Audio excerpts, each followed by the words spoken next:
Howdy, it's Linda from Veggie Outlaws, and today we're making best vegan milk mixture.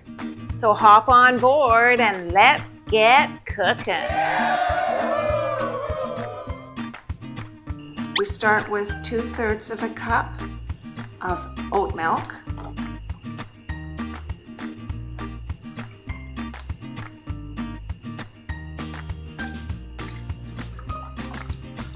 We add in 1/4 of a cup of cashew milk.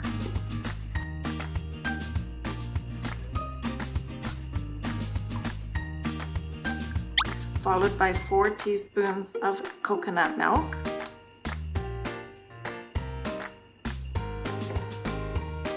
Stir until well combined. 1 cup of beautiful, tasty vegan milk mixture.